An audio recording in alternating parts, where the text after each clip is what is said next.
Up to this point, we've only solved radical equations that contain one radical expression. But what if we have an equation that contains two radical expressions? That can happen. When more than one radical expression appears in an equation, we will have to apply the power rule more than once. So let's solve this equation. On the left, we have the square root of x minus 2 is equal to, on the right, the expression the square root of x plus 4. Step number 1 is to always isolate a radical on the left or the right side. Now you may look at this and say, well, there's two radicals. How do I know which one to isolate? And the answer is, it doesn't matter. So I notice that the radical on the right side of the equation is already isolated by itself. So step number 1 is done. Step number 2 is to undo the square root. So we'll square both sides of the equation to undo the square root on the right. So our equation will look like this. Now it's important to note that the left side of our equation contains a radical, but it is two terms. It's the square root of x and minus 2.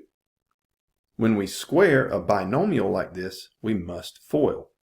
So don't make the mistake of trying to just square the square root of x to get rid of the square root symbol on the left side, because we can't do that. That square root of x is part of a binomial, so we have to square the binomial. So the left side of our equation will look like this. Now on the right side, because it is a single term square root, the square root and the exponent of 2 will cancel out, leaving us with x plus 4 on the right side of the equation. Now let's FOIL the left side of the equation. The square root of x times the square root of x is the square root of x squared, which is x. The square root of x times negative 2 is minus 2 square roots of x. Minus 2 times the square root of x is minus 2 square roots of x again. And minus 2 times minus 2 is plus 4. And that's still equal to x plus 4 on the right. Now let's simplify the left side of the equation by combining like terms. Bring down the x and combine the like terms of minus 2 square root of x and minus 2 square root of x. That gives us minus 4 square roots of x, and then we'll bring down the constant of plus 4. And that's still equal to x plus 4 on the right. Now that we've squared both sides of the equation and simplified, we notice that we still have a square root expression on the left side of this equation. So the whole process starts over again.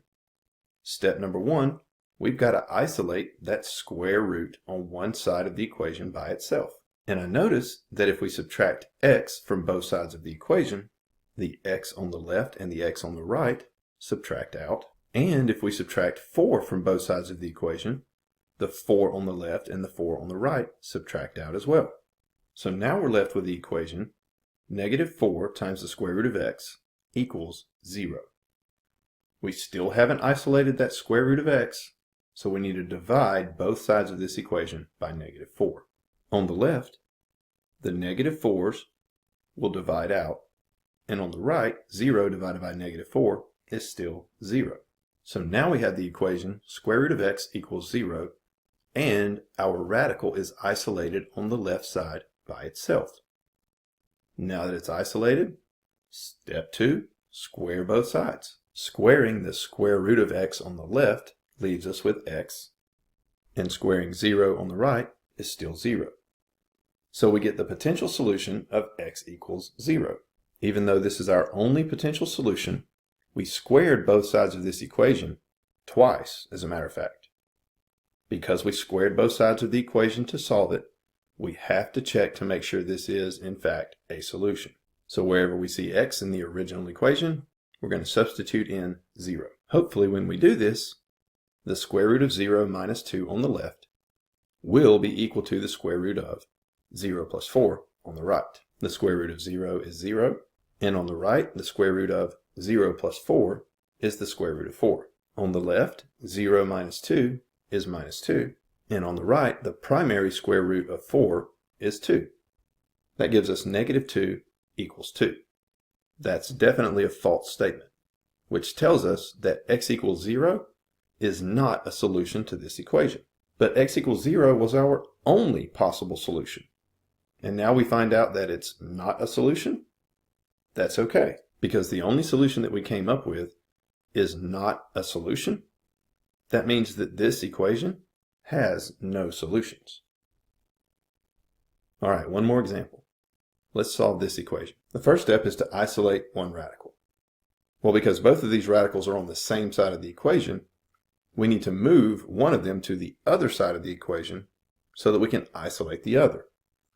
So let's start by subtracting the square root of z plus 2 from both sides of the equation. Subtracting the square root of z plus 2 from the left leaves us with the square root of z minus 6, and subtracting it from the right leaves us with 4 minus the square root of z plus 2.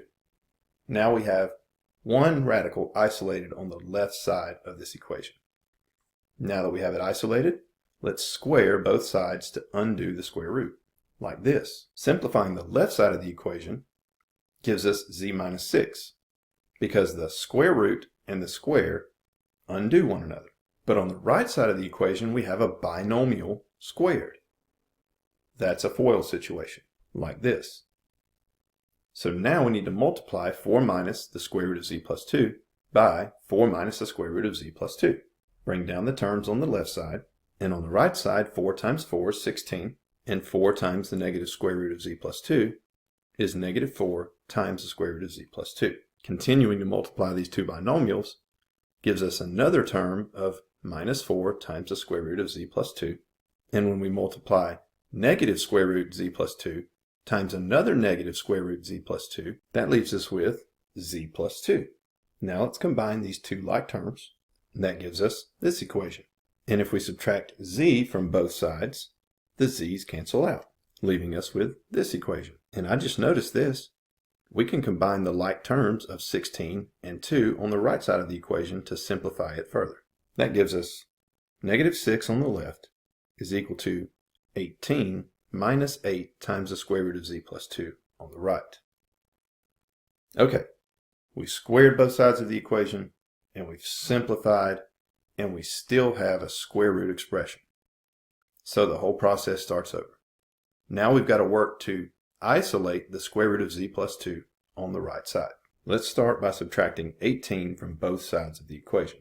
On the left, negative 6 minus 18 gives us negative 24, and that's equal to negative 8 times the square root of z plus 2 on the right. Now we divide both sides of the equation by negative 8 to isolate the square root of z plus 2. Dividing negative 24 by negative 8 gives us 3 on the left, and dividing negative 8 times the square root of z plus 2 on the right by negative 8 gives us the square root of z plus 2. Now we have our radical isolated on the right side of the equation. So let's undo the radical by squaring both sides, like this. On the left, 3 squared is 9, and on the right, squaring the square root leaves us with z plus 2. This is a linear equation, so let's subtract 2 from both sides to finally solve this equation for z. That gives us z equals 7. Now then remember, this is a potential solution.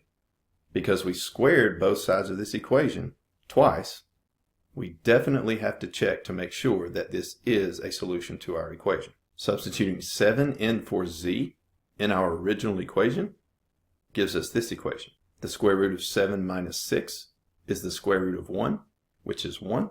And the square root of 7 plus 2 is the square root of 9, which is 3.